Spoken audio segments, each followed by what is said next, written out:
या इब्न ज़हरा रूही व जिस्मी लकल फिदा, या इब्न ज़हरा रूही व जिस्मी लकल फिदा, या हुसैन या हुसैन या हुसैन या हुसैन या गरीब या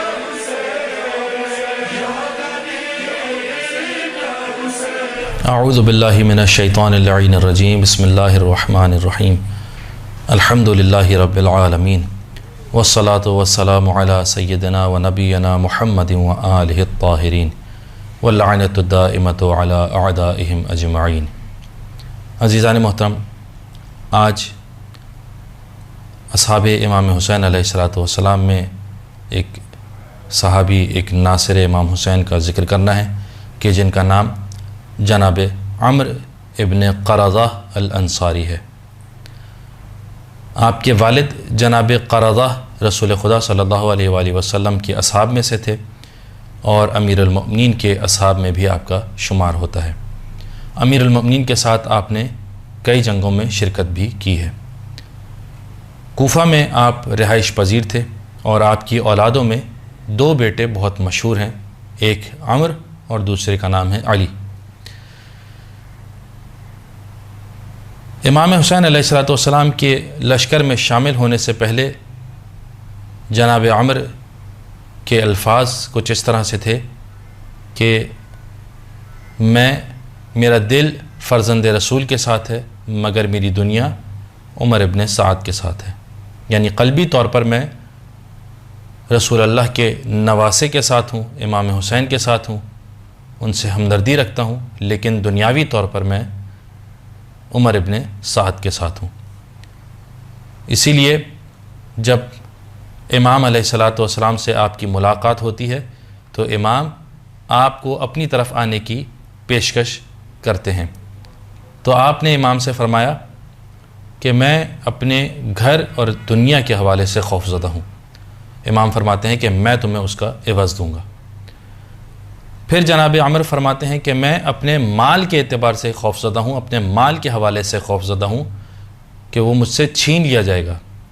इमाम फरमाते हैं कि उसका एवज़ भी मैं तुमको दूँगा। उसके बाद जनाब अम्र इमाम हुसैन के लश्कर में शामिल होते हैं और इस ईमान कामिल के साथ सैयद शुहदा के अलम हिदायत के साए में आते हैं कि जब रोज़ आशूर इमाम से इजाज़त लेकर आप मैदान में जाते हैं तो लश्कर आदा से ख़िताब इस अंदाज से करते हैं कि मैं वो हूँ कि जो अपनी दुनिया और अपना खून जिगर अपने आका हुसैन अलैहिस्सलातु वस्सलाम पर निछावर करने के लिए तैयार हूँ। इमाम हुसैन अलैहिस्सलातु वस्सलाम ने आपको उमर साद की तरफ भी भेजा था ताकि उससे मुकालमा किया जा सके। अज़ान मोहतरम, जनाब अम्र इब्न क़रज़ा आशूर के दिन मैदान में जाकर काफ़ी देर तक जंग करते हैं, कई लोगों को, कई दुश्मनों को वासिल जहन्नम करते हैं। लेकिन चूँकि लश्कर आदा ने इमाम हुसैन पर हमला कर दिया था, ख़ैमों की तरफ बढ़ रहे थे, इसलिए जनाब अम्र मैदान से पलटते हैं, इमाम हुसैन अलैहिस्सलातु वस्सलाम की तरफ जाते हैं ताकि इमाम की हिफाजत की जा सके और इमाम के पास पहुंचकर इमाम और लश्कर आदा के दरमियान ढाल बनकर खड़े हो जाते हैं।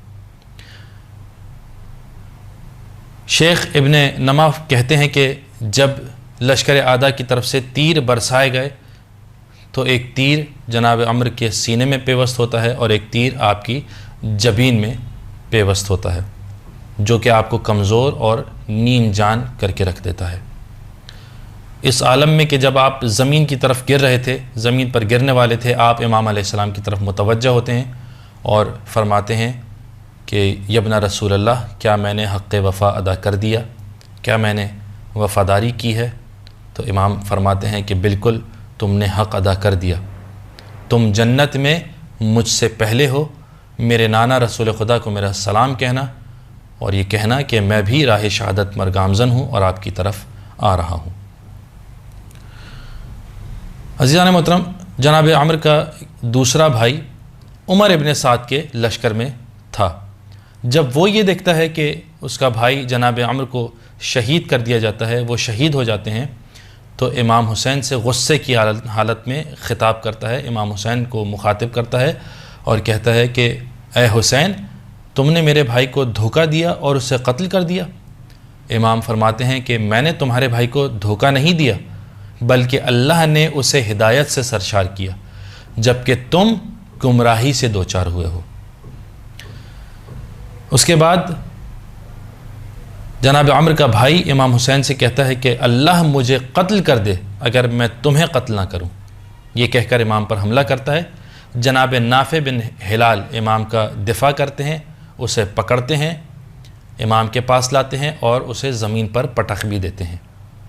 عزیزان محترم، کربلا کے میدان میں یہ دونوں بھائی قرآن کی اس آیت کا مصداق نظر آتے ہیں کہ جس میں اللہ ارشاد فرما رہا ہے اِنَّا هَدَيْنَاهُ السَّبِيلَ اِمَّا شَاكِرًا وَإِمَّا كَفُورًا، کہ ہم نے راستے کی ہدایت کر دی ہے، اب چاہے شکر ادا کرو یا چاہے کفر کرو۔